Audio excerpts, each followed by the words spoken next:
We are calling. Oh. Hello, Mike. Oh, Dad.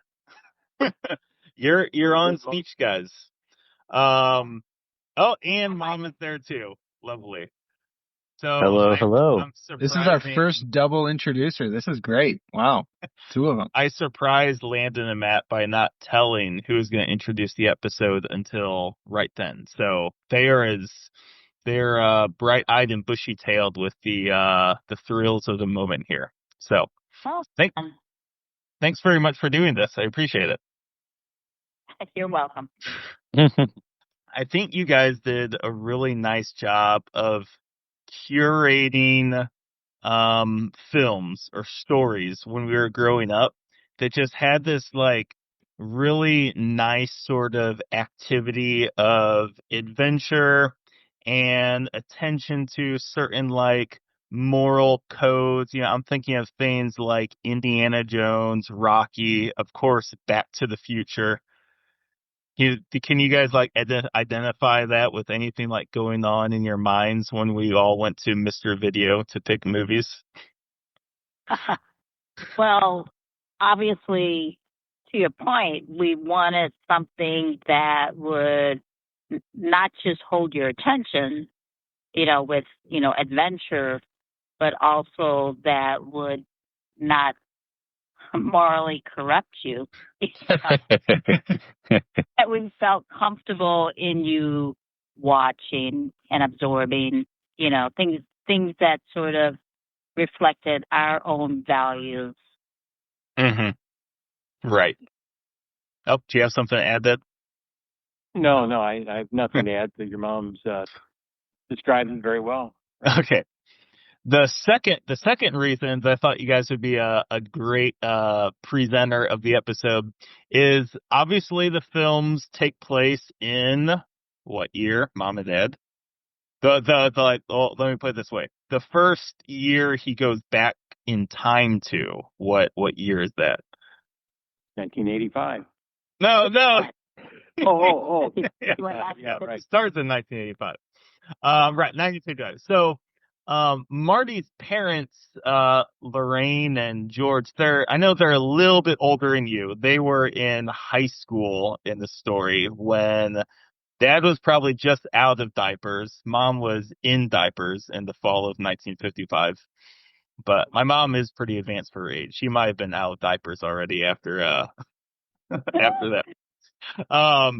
So when you guys saw the film, was there anything like from your like childhood or growing up in Belleville, since you guys both grew up in Belleville, Illinois, any particular like images or memories that you remember just sort of like coming to you when you saw that kind of landscape and that sort of life recreated on the screen?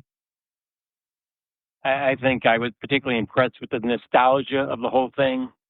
Being those early years of our lives, the music, brought back happy memories of watching my mom and dance to some of the music that they played, on the jukeboxes and in the band.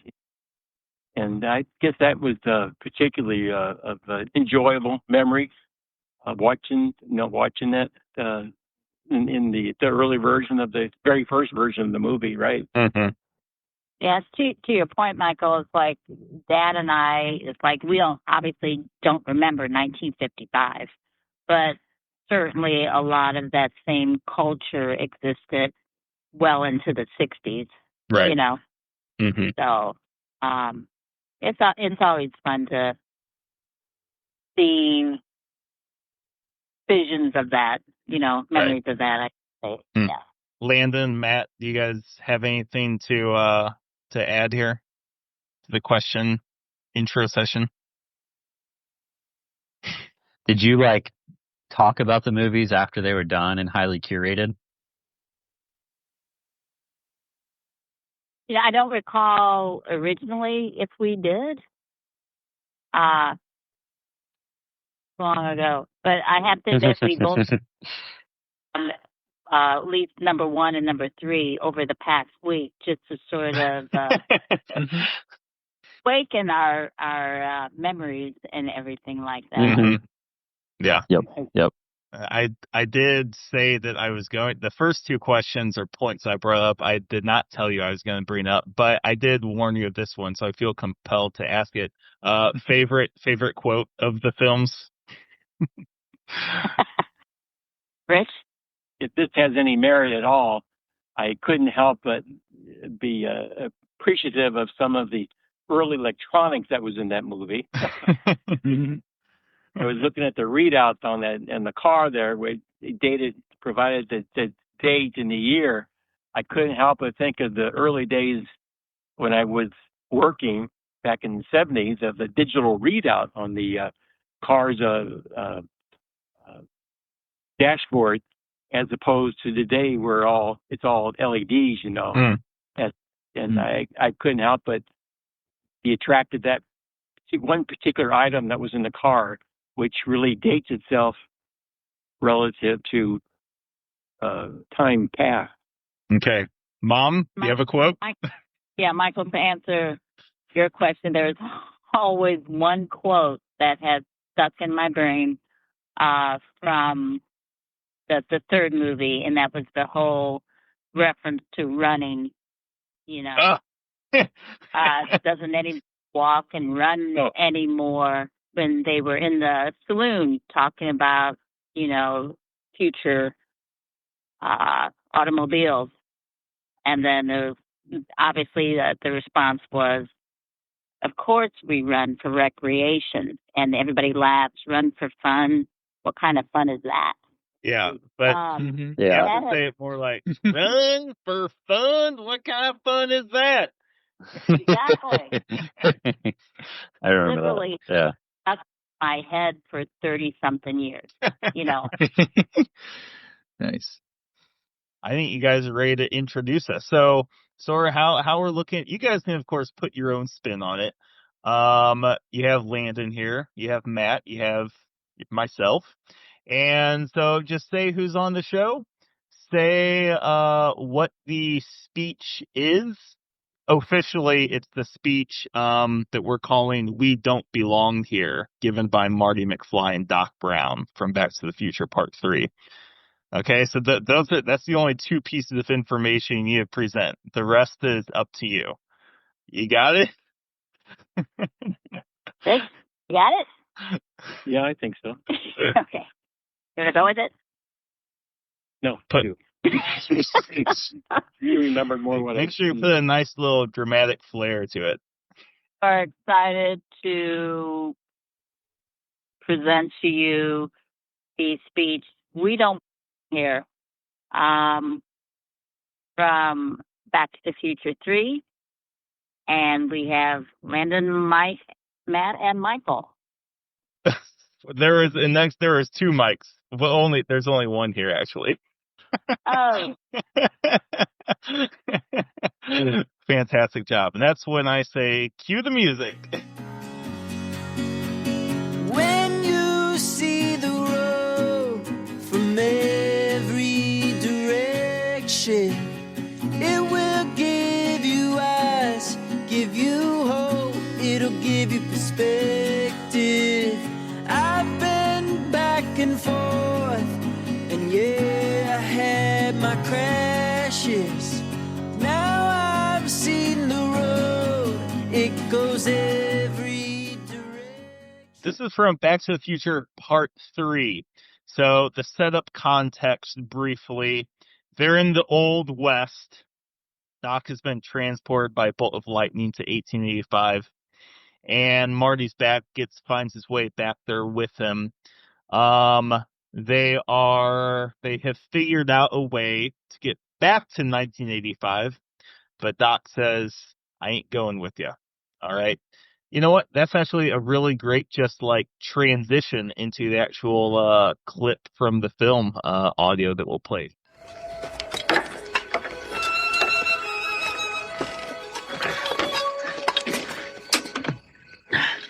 Marty. Yeah.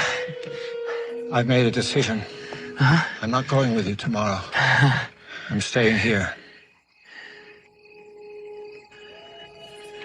What are you talking about, Doc? There's no point in denying it. I'm in love with Clara. Oh, man. Doc, we don't belong here. Neither one of us. You know, it could still be you that gets shot tomorrow. This tombstone could still be in your future. Marty, the future isn't written. It can be changed. You know that. Anyone can make their future whatever they want it to be. I can't let this one little photograph determine my entire destiny. I have to live my life according to what I believe is right. In my heart. Doc, you're a scientist. So you tell me, what's the right thing to do up here?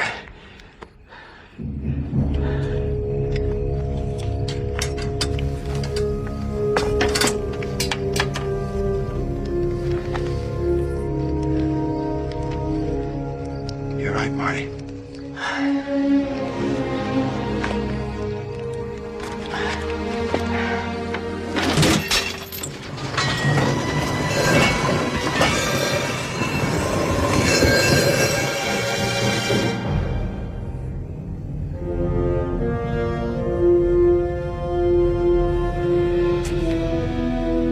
Wow, that worked great. I've at least got to tell her goodbye. Come on, Doc. Think about it. What are you gonna say to her? I gotta go back to the future? I mean, she's not gonna understand that, Doc. Hell, I'm in it with you and I don't even understand it. Doc, listen. Maybe we can... I don't know, maybe we can just take Clara with us. Future?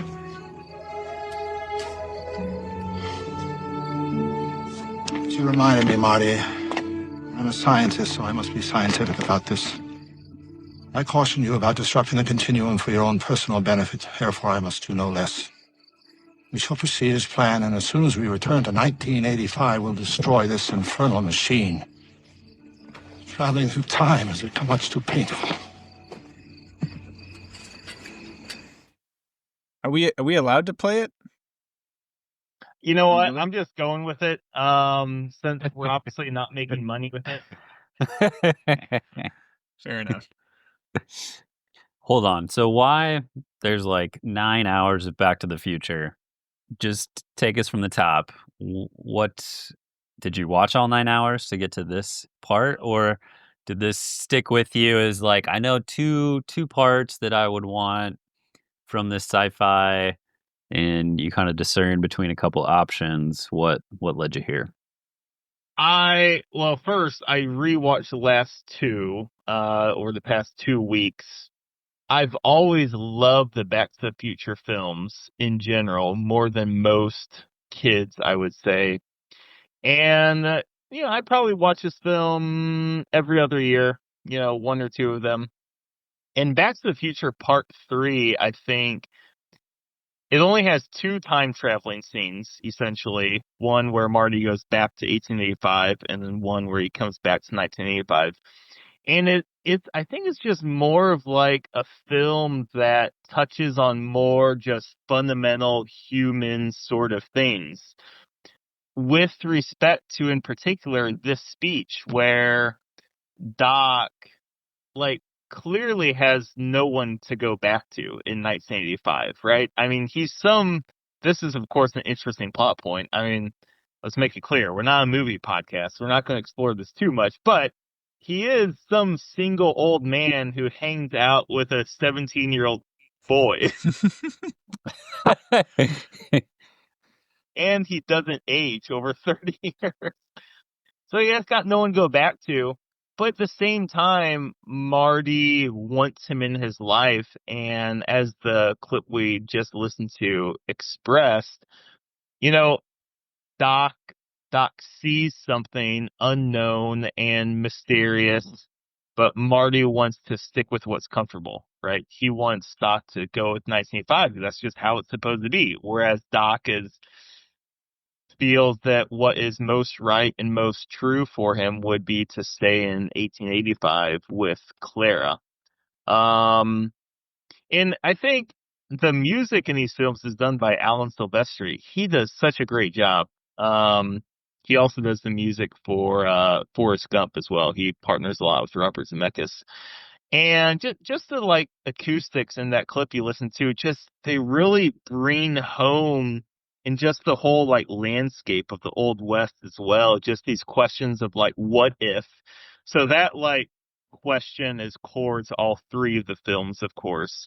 What if, and the sort of dynamics with free will that we'll talk about.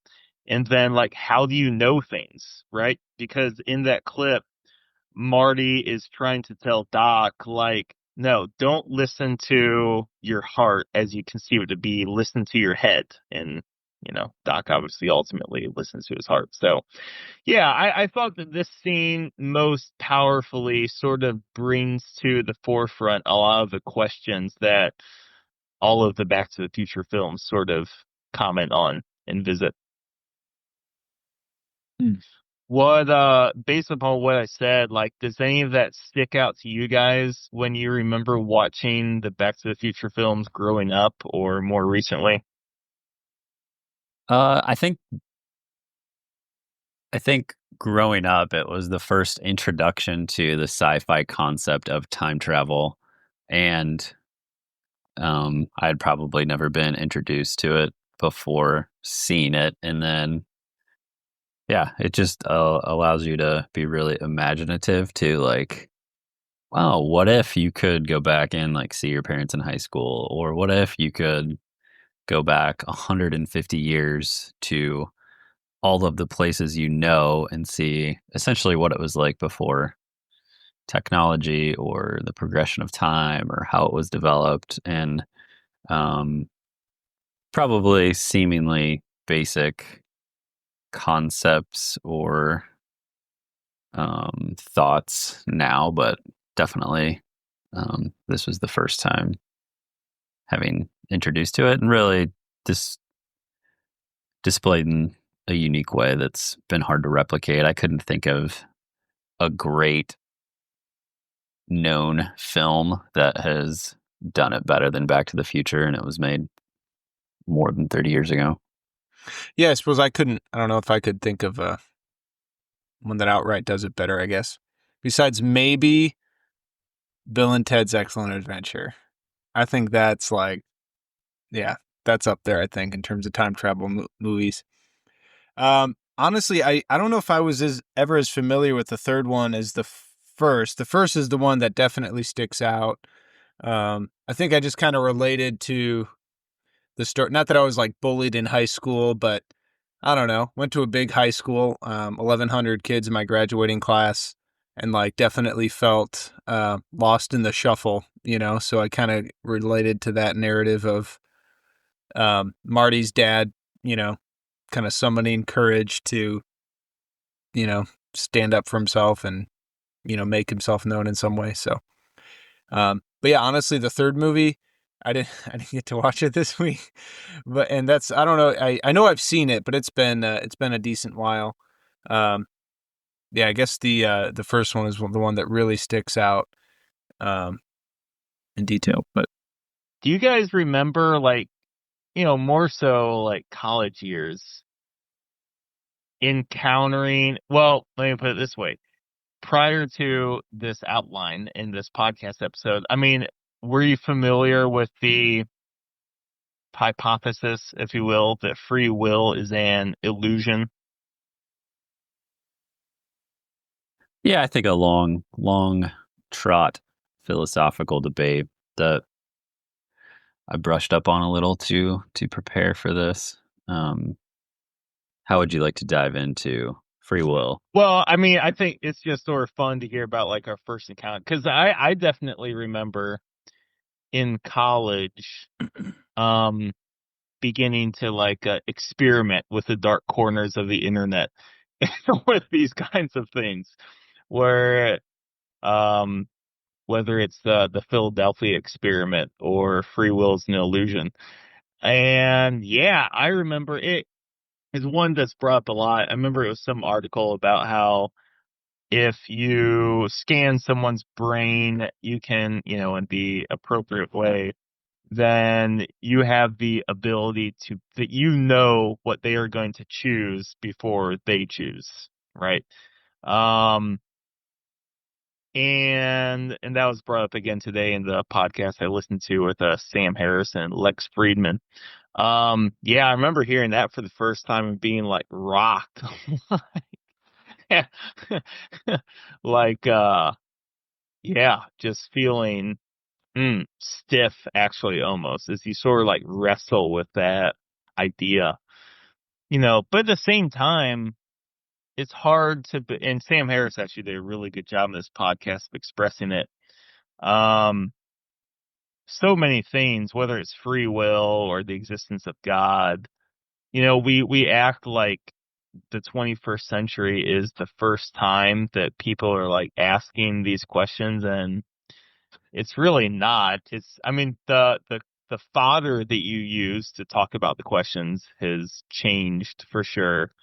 But yeah, whether or not they've been questions, I think have existed since the beginning of time. I mean, some of the points Sam Harris brought up today against free will, yeah, you could have come up with them 10,000 years ago, even as a caveman.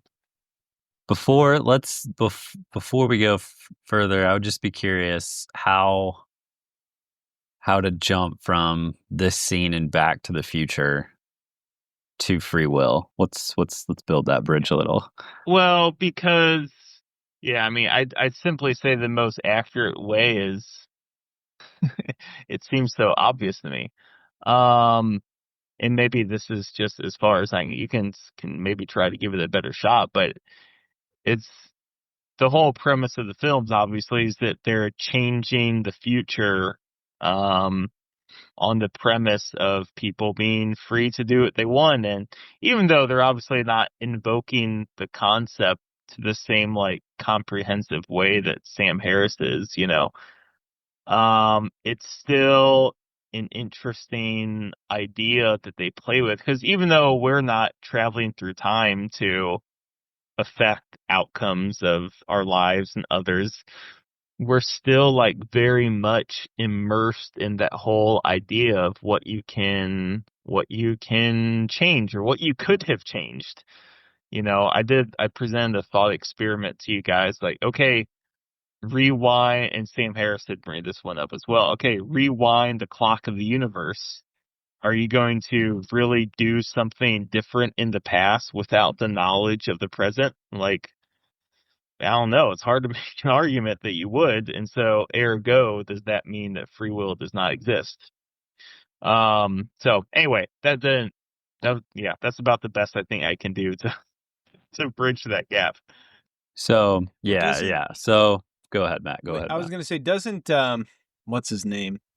Doesn't Doc have like a term for it that he used? Like, you'll disrupt the space-time continuum. That's it. Yeah. So like, I don't know. I feel like that's a pretty straightforward way to describe it. The space-time, whatever that, or I guess like another, be the butterfly effect, or. Yeah, interesting, relevant way. Does our free agency carry, as the movie implies, some sort of space-time continuum weight to it? Now, okay, yeah, this was good.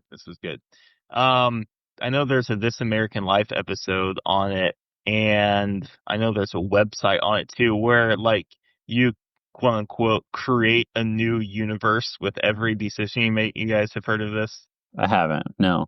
Yeah, it's this thing where it's like you click yes or no, just completely arbitrarily.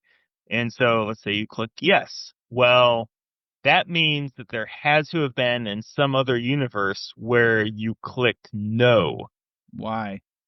Well, someone would have to, who understood the concept of multiverses, would be able to explain that. But I think it's something to the effect of that everything that could exist has to exist. I think it would be something along that line. But anyway, the point that's more relevant here is that even that concept, which is at least rooted completely in scientific thought, even if it's not what's actually the case, it's still rooted in scientific thought. Even that is still attributing some sort of like objective weight to agency, to decision making, just like Doc. Yeah, if I had to try to explain it, it's time and outcomes have happened. They're now 85 to 55, 55 to 15, 15 to 1885. You know, they're like 3 or 4 iterations deep into outcomes of their time traveling escapades. And yeah, in that point in the third movie, with people disappearing on and off pictures, them knowing the events of the future, hinging on, do they go back, do they stay, do they take this person with them? In this conversation, they are still able to try to weigh all of those things and have a fork in the road, left or right, which would mean that free will is heavily on their shoulders, I suppose. And they don't know all the ramifications in the moment or later that would occur. Perhaps, I don't know, breaking down the space-time continuum and dissolving them into a million little pieces. It isn't determinate. It's more like indeterminate than free will, maybe. Certainly free will. Go ahead. So, Matt, we haven't heard from you any juvenile encounters with the concept of free will as an illusion.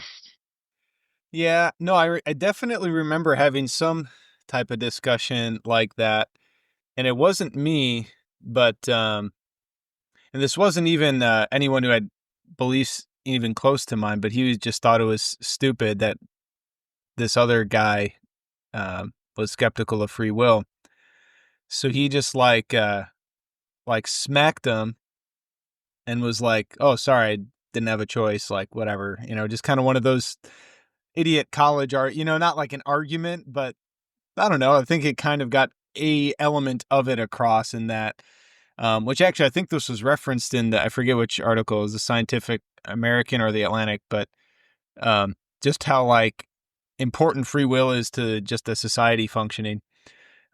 He obviously didn't make that argument as intelligently as they did, but I think it got the, this, I mean, he wasn't saying this, but in his actions kind of spoke to the, this is just totally not our experience. And there's some weight to that, even though like you can try to dismiss it and describe it away. Yeah, I thought it was an interesting point. That's another good way of thinking about the example that was brought up in the Atlantic article regarding cheating on tests. Matt, why don't you explain that? And I think we can sort of keep running with this particular dimension of the idea. Yeah, so an article in the Atlantic about, I think it was just titled "There's No Such Thing as Free Will," but there were a range of studies. One of which was when asked to take a math test with cheating made easy, the group primed to see the group who is likely to see free will as an illusion proved more likely to take basically to cheat. When given an opportunity to steal, they took more money than they were due from an envelope of $1 coins. Those who believe in free will. Who that believe, free will is no longer, just took more. On a range of measures, let's see. And then there's later on in the article, it says the list goes on. Believing that free will is an illusion has been shown to make people less creative, more likely to conform, less willing to learn from their mistakes, less grateful toward one another. In every regard, it seems when we embrace determinism, we indulge our dark side. So yeah, I mean, it's just not, which I was kind of surprised that like all of these, as much as science has been used, I think, to debunk the idea of free will. I mean, there's also a lot of, I guess, scientific, even as much as, I mean, I'd say scientific reasons to maybe not believe in it, but at least to identify that it's a meaningful part of human experience. And I don't know if that, I think it's just how meaningful it is, I think almost is an argument for its existence. Like, how could something that influences everyone so dramatically and in such a way that is universally seen as a positive, like, how would that not exist in some way? You know, I know it's not an ironclad proof, but Yeah, no, I think there is a lot to that.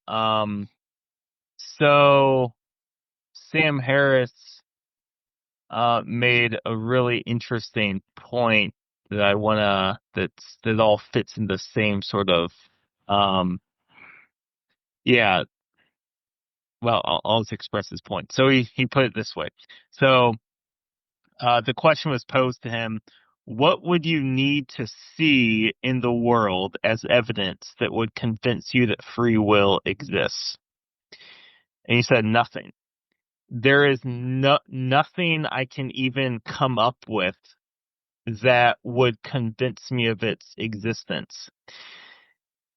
In contrast with something like, what would I need to see to believe in ghosts? That's the example he used. Well, we can all think of something like that. Well, I need to see something like wispy in the air or something, and maybe you get a recording, or you need to encounter a billion people, something like that. Or what do I need to see to believe in a flat earth, or anything like that? You're right. We can all like logically think of those things. But free will, and I admittedly agreed with him on this point, I cannot conceive in this really tidy way of what you would observe to be true free will. And there has been I know on the Michael Shermer podcast there are people who have attempted to articulate what that might look like neurologically, but for the sake of discussion, and from what I remember of it, it obviously was not too compelling.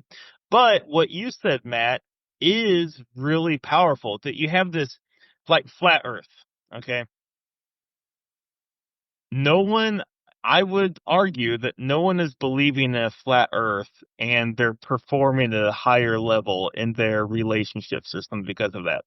Now, maybe you could make the argument that because maybe they also happen to be, particularly devout Christians, and the rest of their life is better. Okay, well, maybe I'll believe that. But it's not specifically because they believe in a flat earth. Whereas this study that you're referencing is specific to free will, even though they cannot conceive of it in the way that Sam Harris is getting at, like some sort of clear cut, this is what it is. Yet the fact that I would presume that every culture has a word for it, free will, yet we can't nail down what it exactly looks like. Yet it has this profound effect on one's own life and the vitality of society. Okay, so let's agree or disagree. Belief in free will, whether or not free will is true, makes a human more human. Agree. Yeah. If a plant is not capable of using carbon dioxide to build itself up, would not one argue that, it's really not fully expressing its plant nature, right? Like, if all plants just sucked and there's these withered little things, we wouldn't really call them plants. They'd be like these unnoticeable little crumples of biomass or something, right? They would be like nothing. I'll stop there. I didn't close the argument as tidy as I want, but maybe you guys see something there that's interesting and is coherent. It's affirming your point, Matt, in just different words, that there is something to that. Mm-hmm. It sort of reminds me of the things that are true, how the different kinds of truth in the world. Yeah. So they're not a plant because they're withered. an exception and not the truest nature of the thing. Yeah, and this is actually sort of an interesting, like, floating away into, like, the Aristotelian forms, right? Where it's like a plant being a plant, like, that's not just something we observe, or not something that's just there. It's also like it's something very particular inside of us that makes us feel a certain way. Like, right, you feel a certain way when you're in a park or a national forest or something. It's like no one walks into a national forest and feels like they just ate a pizza. No, they feel something like of what we can all describe. If every person on the planet had to write a 100-word essay about walking into a national forest, they're going to be within the same range. But if you had one person who wrote about how they just ate a pizza, like that's just like a different sort of ballpark. Um, I mean, I think what you're speaking to is just like, I guess um I don't know. I suppose like there's more credibility than might meet the eye to just like our experience in life. And we can like trust that. Yeah, and we can trust it, I think. Which I think which I know there are a couple like kind of epistemology points in that were brought up in this dialogue specifically, but I think also just more generally in relation to time travel. But um like we live in a world where things mean things, and if you were going to completely into like strip it down to just like a material kind of underbelly, which seems to be like the root of a lot of like the anti-free will arguments, right? Like brain scans and neurochemistry and whatever else. Um, but at the same time, like I remember, so this was an analogy used in a book by a guy named Luigi Giussani called The Religious Sense. Um, or it might have been in one of the, because there's two, I think, books in this that are in that series, two more books in that series. But in one of those, I remember distinctly this analogy of like, so let's say a coworker of yours has flowers on her desk, right? And you've seen her desk every day, but on this day there's flowers and there aren't usually. So you might ask her like where the flowers come from. So she could, in a very true and honest way, say, oh, they came from the ground. They came from the flower store, from a farm, from seeds, from, a collection of atoms that started with a Higgs boson particle a billion years ago, right? So she could say all of that and be accurate, kind of snobby, but accurate, you know? But like she's missing just like the human experience of like flowers, or like you brought up Aristotle earlier, Mike, like the Aristotelian, like flowers have a certain nature, and that's like not really deniable. And then like from that nature, there might be different cultural contexts, right? Certain flowers might mean certain things, like roses kind of are particularly romantic versus, other flowers might kind of have a more, I don't know, childish or whimsical type of feel to it. But either way, like there's this experience of flower that sure you can deny, but it also makes you a freaking moron, or just like an intolerable asshole, And yeah, so like a more human way would be like, oh yeah, my husband sent me these flowers. It's our anniversary, and like this kind of leads to this like flourishing human relationship and kind of a deepening of knowledge of one another. Um, But yeah, so I guess like in a similar way, I think, yeah, I guess to me that, yeah, it seems almost childish to like dismiss free will via brain scans. I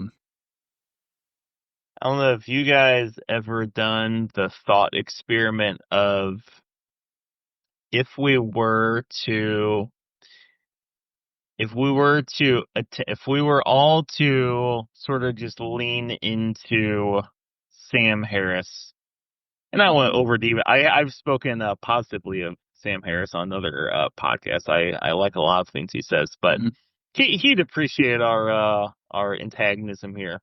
If we are all to say that, yeah, let's all really lean into what Sam Harris says. Free will does not exist. And so it's important for us to do the work to rid ourselves of that illusion. Like, what would that look like from an elementary to a collegiate setting? And even if it's not free will, just you even say like God not existing. If we were to codify that in the same way that for centuries we codified God's existence or codified free will or codified any other sort of like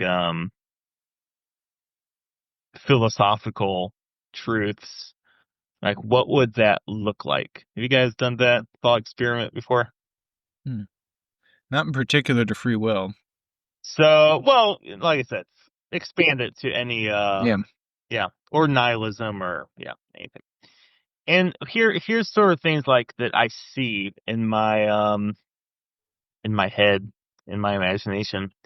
It's you'd have these schools developing where you have your Sam Harrises teaching the kids, and there'd be kids, obviously some kids who are drinking it like Kool-Aid, just like anything, people drink Kool-Aid of any sort of faith group.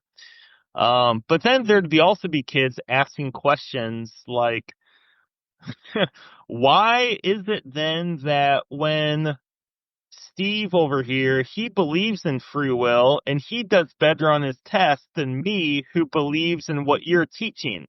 Like, that doesn't make any sense, Mr. Harris. Like, or why is it that Steve over here is more generous with his things, but most of us people who accept the fact that we can't control our destiny, it just is what it is, tend to be more selfish with things, right? And so then Sam Harris would go through some like, well, it's because of this and that. You can just sort of like imagine him like earnestly explaining and trying to convince the students in much the same way it's been in like the other sort of end of things. Is there anything about that visual metaphor that sticks out to you?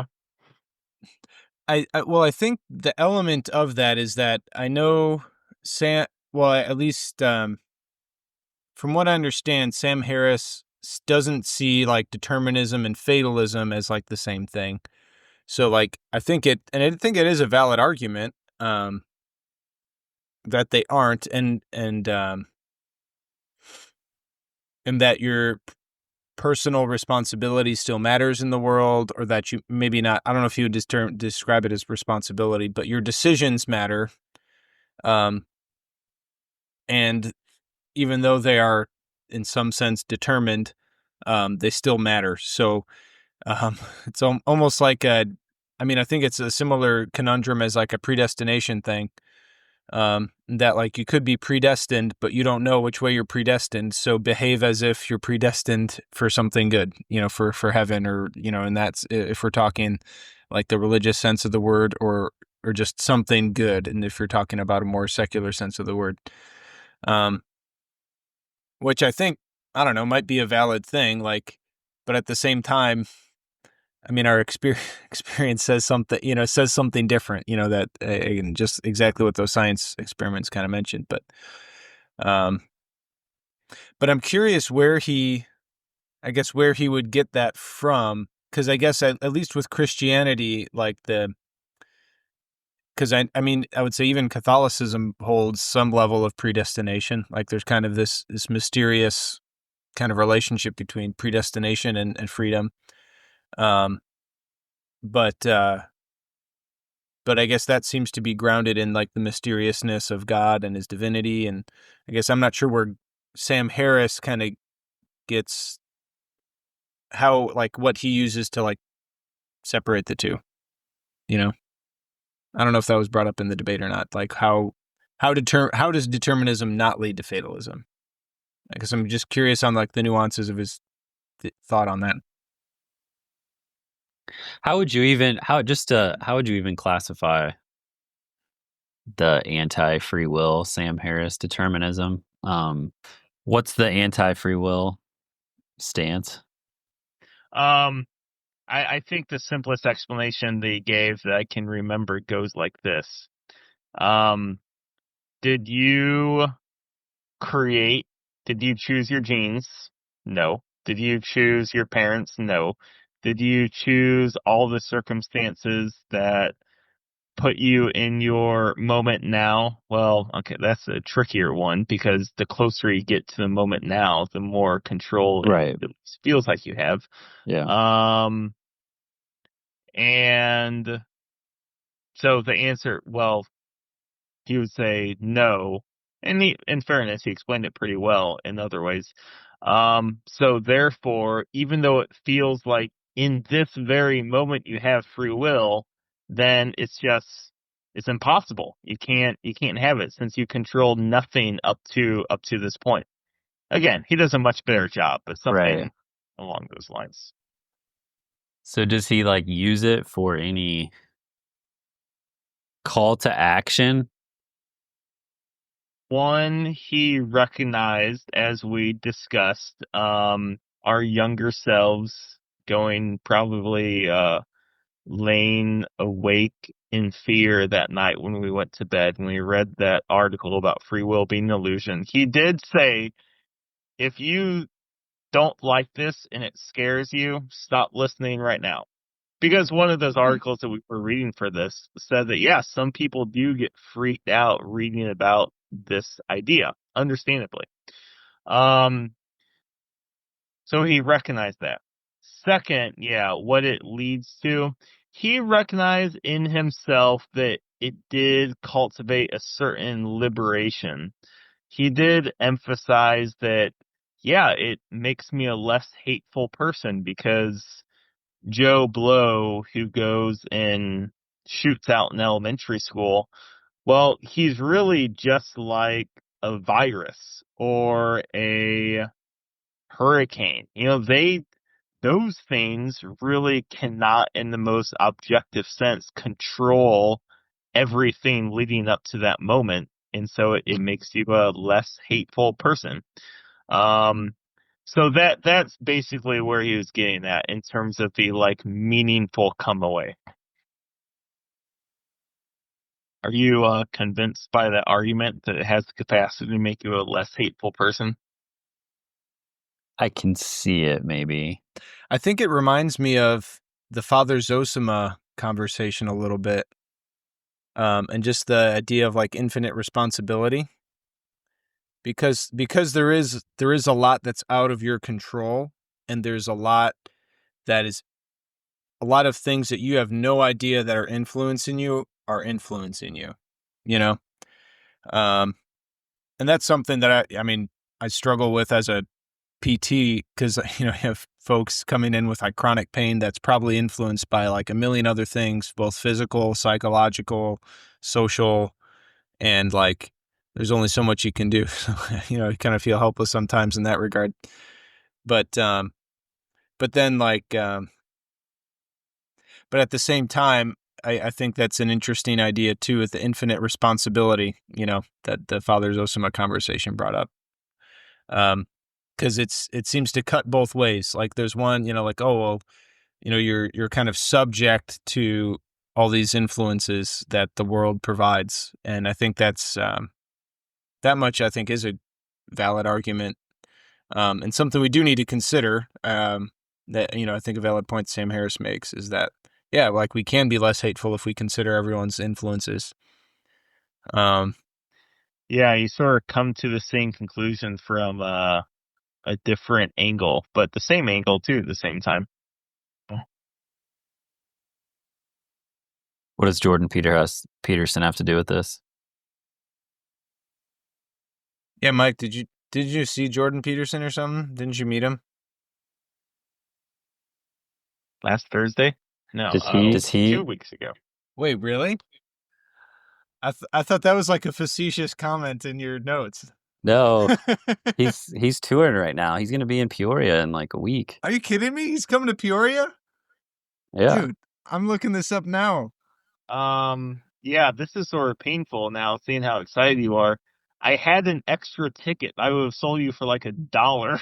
You dog. Except the thing was, it was on Holy Thursday. Me and my friend Steven didn't check the schedule until after because this was like back in February or January. But it was good. He did not talk about free will. He talked about ideology, or ideology, as us Americans say. So it was all right. It was some stuff you heard before. Here's one bit that would be good to put in the podcast. So obviously he brings up things like responsibility, and this was at the Stiefel Theater in St. Louis. And there were, obviously they got popcorn and drinks and such at the theater there for the show. And, as we're leaving, one just takes note of all of the popcorn and drinks that are left in the seats. Like, were you people listening to anything? Clean your room. Just not said? to see that Yeah. And it's disconcerting too. And not just ironic, because it's like, how many people are listening to Jordan Peterson just as like entertainment, essentially? Like, you're just the same piece of garbage who is watching the 14-year-old girl who is great at a Britney Spears impression. I don't know if that TikTok exists. It probably does. But right, exactly. But like, what differentiates them at that point? Because I bet that the Jordan Peterson fan who leaves popcorn in their seats thinks pretty highly of himself. I'm going to say himself because it's much more likely than the girl who's watching the Britney Spears impersonator. And it's interesting. Yeah, well, it's interesting. I suppose this does sort of tie in, because it's like, yeah, that girl watching the Britney Spears impersonator, she is at least not falsely proud. She's not. Yeah, she's not watching Britney Spears as if it's a moral virtue. She's just Right. versus the person watching Jordan Peterson. And if they're not applying it, you're just sort of It is just entertainment. poser. Yeah. yeah. Where does Jordan fall on free will? The most specific thing I remember him saying on it is something to the effect of, I've seen the arguments for it. They're pretty good, but what's the relevance of it, essentially? The arguments for free will, or Is in, like, referencing things like the brain scan or something like that. The science, the the argument material. for determinism, or Yeah. Okay. But what does it gain you? Mm-hmm. I think when you throw God in the picture, that kind of, I think God is the best argument against free will.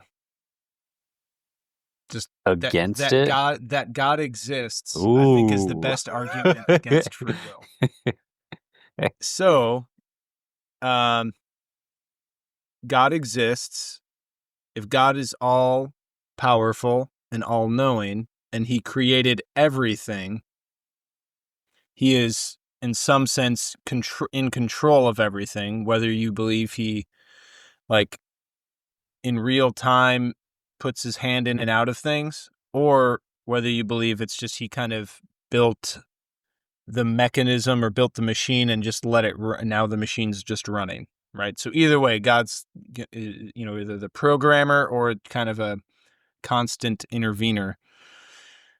If that's the case, how do we have any freedom at all? Because we're not more powerful. We're not, we are certainly not divine. Like, we're not subject, we're not eternal. So what gives? Like, how can we possibly choose to do anything? Yeah.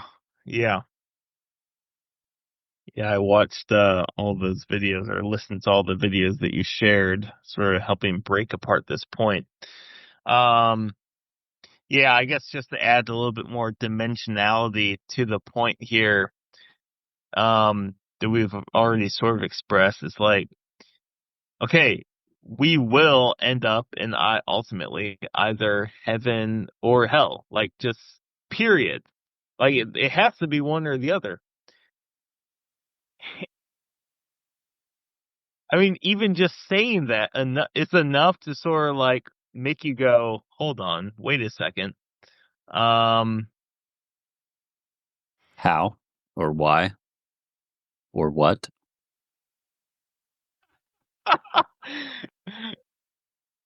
okay, there was, um, I probably won't express this particularly well, but the whole idea of like the first cause, um, sort of argument for God's existence. Okay, so let's sort of run with the idea that, and this actually the metaphor is used for theistic evolution, but let's say that God is the pool player and he breaks open the triangle, whatever it's called, of balls. And he sends all those balls running.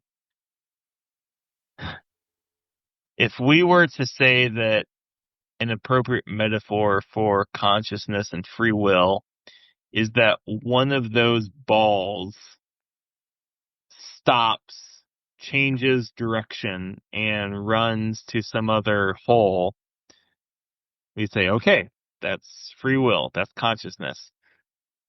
But then what just happened to that pool player who shot all, if you shot this rack of balls, that's what it's called. You shot this rack of balls and all of a sudden one goes the opposite direction, you would say, whoa, I had nothing to do with that, right? You're negating the first cause, the first causer, first mover, however you want to call it. First principles. Sure. No, that's Hitch. Yeah. And in fairness to Father Gregory Pine in his interview with Matt Fred, um, Father Gregory Pine, he sort of talked about something like this, and in fairness, he recognized that, yeah, you really you can't completely break this apart in a perfectly satisfying way, but um, at the same time, and this sort of runs with the thought experiment before, like let's just assume we start building nihilistic schools of anti-free will. Like, what do you do with that? You can't build a family on those beliefs or a society or anything. Even okay, even a even poor Sam Harris, picking on him, but how do you build a Sam Harris? Right, because what do you- Sam Harris. Okay, so yeah, walk with me here. Okay. Sam Harris, he had to have gone to some kind of grade school, had to have gone to some sort of high school, some sort of college. He had to have a mom and a dad who were interested in giving him good nutrition, giving him love, so he felt like acknowledged, and all these different things which are crucial for helping him along and develop in a holistic way. Until he got to the point where he came to this truth, quote unquote, that free will does not exist.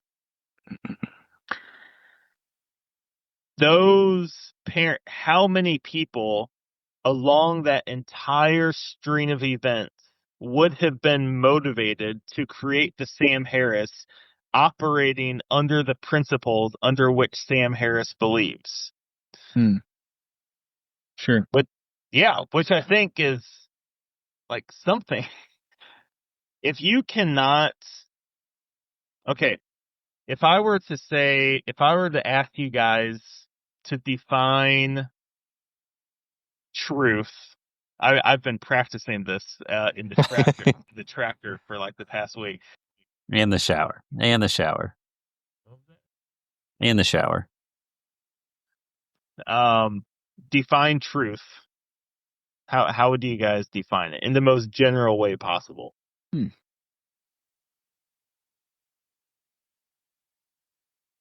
Are you like Pontius Pilate right now asking us what is truth? What does Jesus say? John 20. Dang. Actually, I haven't thought about that in a long time.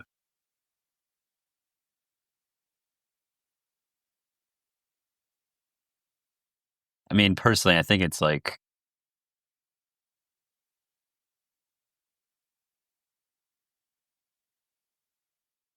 I think it's probably God's wisdom, best represented by the way Solomon discerned how to what was it, the two wives who were fighting over the baby? Like which Oh, sure. It's like, all right, I'm gonna kill it, and the true mother of the baby was like, no, the other one can have it, right? Mm-hmm. It's like it's probably, I don't know, there's certainly a lot of absolutism to it, but there's also like as it applies to human matters and situational and relational, and there's a lot of ambiguity, but there is probably always the best or the right answer. Or if God or Jesus was in the moment, they would do this and not that. But it's probably fairly hard for us to totally grasp at all times. I mean, in a general sense, which this might kind of just beg another question, I would say like conformity with reality. Like, does something conform to reality? But then it's like, well, what is reality and who determines that? And, I guess that's kind of another question that's begged. But I think Landon mentioned something just about like referring to like God's wisdom. Like if he is the first cause, kind of like we mentioned earlier with some of the other arguments, then like what follows from that is that like he kind of is this source or kind of, truth. Okay, so here's how I would define it. The capacity to articulate what you observe and use that as a model to predict the future. That's your definition of truth? Yes. And you can apply that to any discipline, theological down to quarks. Going back to the, I don't know, thought experiment, whatever, of building, how do you build a Sam Harris? Let's say that Judeo-Christianity it's a model for reality. This is how reality is. It's built up of bum, bum, bum, bum, bum. Okay. Sam Harris has his model. It's built up of bum, bum, bum, bum, bum. So each of them using this have the capacity to describe reality, install certain practices in their life which attempt to recreate or create a certain reality in the future. Which of them are more capable of producing that which they're with that model in their minds? Gotcha. Yeah, so how would... And if that is the definition of what is true, that's a challenging situation for Sam Harris to explain himself out of. Okay, here's another way to think about it. Is it easier for Sam Harris as our as our archetypal atheist nihilist? He's not that. In fairness, he's not that exactly. But he is an atheist, of course. is it easier to evangelize atheism and advance a culture that arguably does immoral things on some secluded island? Is it easier for Sam Harris to go there and change them in meaningful and positive ways? Or Someone with a Judeo-Christian model of reality. who can evangelize better? Evangelize in like a very basic idea of it, and take the model in their heads of reality and try to use that in order to advance this other culture. Well, that's why I asked you earlier, like, about Sam Harris is like, what's his call to action? And I think that would come into play here is like, how does it help me, or why is it great, or what deep unknown truth inside of me does it unlock that I've always known is there, now is just so compelling that kind of explains the world around me and my place in it. Like, I don't know if I don't know enough about it to. Like I said, his big things was it liberates you from hatred, it makes you more compassionate. I'm sure you can sort of glean where he's coming from there. So we've sort of discussed our juvenile selves being shooken up potentially by free will as an illusion. How would you go about explaining to your child, let's say they're more advanced in age, they're 13 or 14, Abraham just discovered the dark corner of the internet from the Atlantic. The free will is an illusion. And he comes to you all angsty and upset, sits on his face, says, "Dad, free will an illusion?" And you put that 400-pound weight back on the rack after doing your back squats. And Landon sends his servants away. How do you guys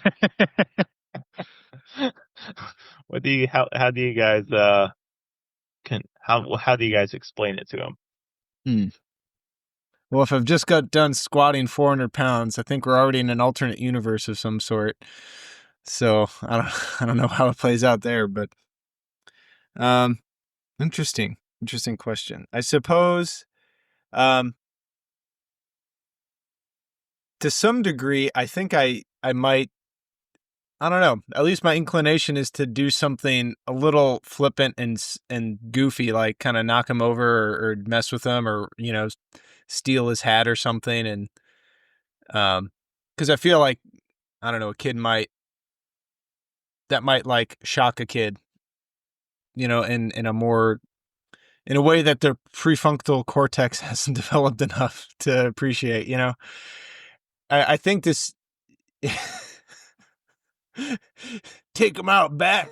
No, but because I think there's something to that is true. It's like, oh, suck, I didn't have a choice. It was predestined, free will's in a, so I might kind of goof around with him a little bit on that. And if I would assume he would press a little bit, at least if it was like a real thoughtful type of thing, if he was actually bothered enough to, ask his dad about something like that.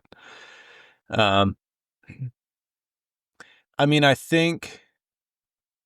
would ask him what the arguments he read were, and I would probably let that dictate things. But I don't know, like that. I remember reading that example with the flower, and it wasn't directly that flower example wasn't directly targeted towards free will arguments, but just more or less towards like material reductionism in general. Because I feel like the best arguments, the arguments against it are either material reductionism or God predestining everything. I feel like those are, I don't know, like I don't know if there's any arguments that really don't fit those two categories. Well, mine would be really easy. I'd just sit him down and be like, son, there's only two things that are free in life: your will and your last name. Oh, what up? That's good. And then he would say, "Right, no, there's one thing. I'm a bride."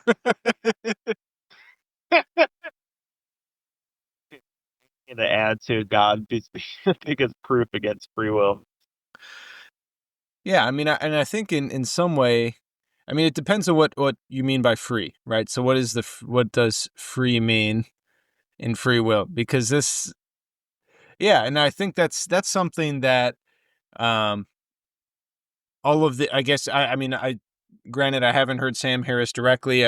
I guess at least the smattering of arguments against free will, more or less, at least that I guess I'm referring to here, are more from the articles, the Atlantic and the Scientific American article, um, but what is meant, but like that's something that none of them ask about or like kind of define as an operational definition, right? Which, like, well, if you're does something that we don't define exist? Well, it depends on, it depends on how you define it.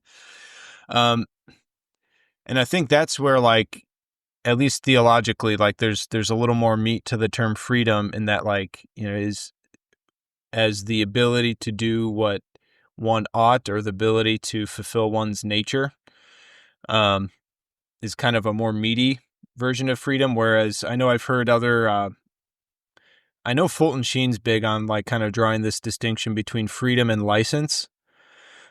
Whereas license is just the ability to do whatever. You're kind of suspended in space and you have the complete direction, like the billiard ball, like where you're the billiard ball that can backtrack and go in the corner pocket instead of the side pocket. So like free will, like if you're free, you're kind of, there's no restraint for you to do what you ought to do, for you to like fulfill your nature as a human being. To some degree, that's not determined by you, right? And I think that gives a lot of credibility to Sam Harris's arguments that, like, yeah, you didn't choose your parents, you didn't choose your genes. Some people are short, some people are tall. I'll probably never squat 400 pounds. There's just like a lot of things that you don't get to choose and that influence you in very powerful ways. So, but like there's still this ability to work within that to kind of fulfill whatever it is that you were made for, in some sense, to kind of fulfill your nature, one, as a human, which, like, I suppose human nature, I think we would all agree, like, kind of revolves around us being made in the image of God, and like God being our creator and our ultimate destiny and things like that. So that's our nature. We're kind of meant to fill. So if we're free, in a theological sense, in a meatier, fuller sense of the word, we're able to do that. Anything that keeps us from that is kind of restricting our freedom, and that's like where sin comes in. So like free will, so I guess in some way, with the only license we have, or the only free will, if you want to kind of attribute, like, license is equivalent to like what a lot of kind of modern folks would describe as free will.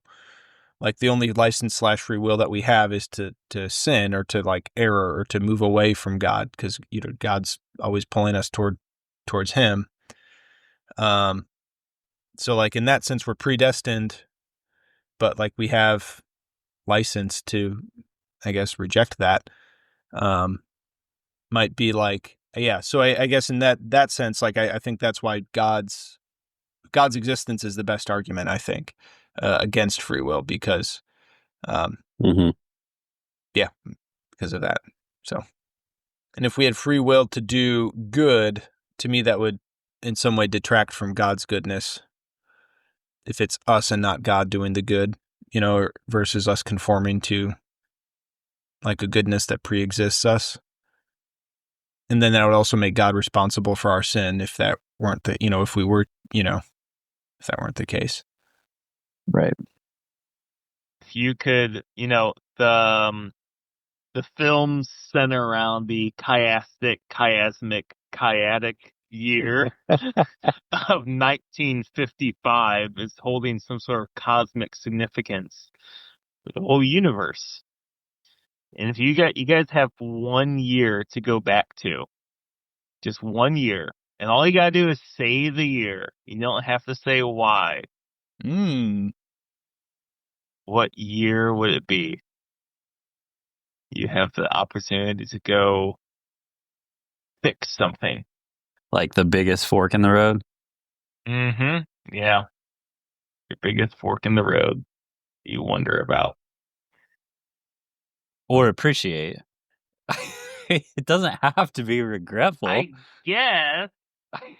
Yeah, you can, I guess you've got a great life, Landon. I just want to relive the goodness. I mean, or how about this? So let's pick the year of the thing we would change and the year of the thing we would want to preserve no matter what. You know what I mean? To like you get to choose one day or one year. Like I've got a specific day in mind that I would be like, all right, no one can touch this. This has to stay the same. You know? And then the 1 year would be like, yeah, there's something different happen. Okay, but is it 1 day or 1 year? Year. Well, I would say, let's do year. Yeah, let's do year. Let's do year. Mystery. Yeah. Okay, let's bring us on home here. Did a little bit of philosophizing since departing from the plot points of Back to the Future. Here's how we're gonna bring it home. Wait, before we bring it home, we got another episode coming up. Ooh, we do. I think we got Matt hosting it. Matt, what we got coming up on part 3 of the Sci-Fi speech series? Part 3 of the Sci-Fi speech series is the original trilogy. There's so many movies, offshoots of it now. The original trilogy was amazing to start, decent for the second one. The third one was garbage. I feel like that's a lot of trilogies. Jurassic Park. The OG Jurassic Park is where we're going. We're hearing from Dr. Malcolm. We're hearing from John Hammond. Mostly Dr. Malcolm in, talking about nature, man. Life finds a way. Isn't it life? Life finds a way. November 12th, 1955, Doc recognizes as potentially having some sort of cosmic significance, as that's the day that Marty McFly left 1955 after successfully reuniting his parents in a more meaningful way. It is the year that old Biff went back to give young Biff the Gray's Sports Almanac. Bob Gale and Bob Zemeckis thought that 1955 had some sort of cosmic significance. What are our years of cosmic significance? We're going to give ourselves 2 different years to make the question a little bit more fun. You have 1 year that you can go back to change something, and 1 year that you get to just relive the glory. Maybe not necessarily. I would say preserve. You can protect from any other changes. Okay. Yeah, slightly different. Yeah, you can protect from any change. We should. Go ahead. I gotta rethink my answer, but so you can answer both at the same time here. What someone take lead. What you want to change, and then what you want to preserve from that change. But then it has to come after. But you have some liberty with the question. All right. What would you change? I think let's do that first. Round robin. Mine's 2011. Mike. Oh, wow. My first knee-jerk reaction, I'm not saying I would do anything different, but 2015 and 2007. Hold on a minute. Okay. I'm tying this back to the movie. Marty goes back. He doesn't change anything. The whole point is to undo stuff he accidentally changed that he shouldn't have changed. because like everything adds up. I can't even the things I'd want to change. Like I don't want to because I still think. Well, there were a few things that So ended that's up just different, my right? answer. No, can't change anything. But he did try to change. He bought the Gray Sports Almanac because he wanted to give it Yeah, to but his then they ended up with Trump. younger. Well, he wanted to bring it back home. What? What? The corollaries between the way Biff looks in movie 2 and Trump are kind of close. Anyone change nothing. Okay, the year you'd want to preserve from any change. 2019. You know what? I'm gonna throw you guys a curveball. 2007. That's deep. Deep.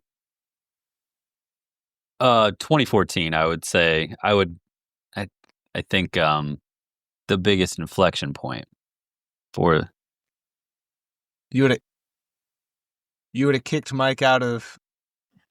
You would have kicked Mike out, wasn't it? Mhm. Oh wait, no, that's the preserve year. Never mind. All right.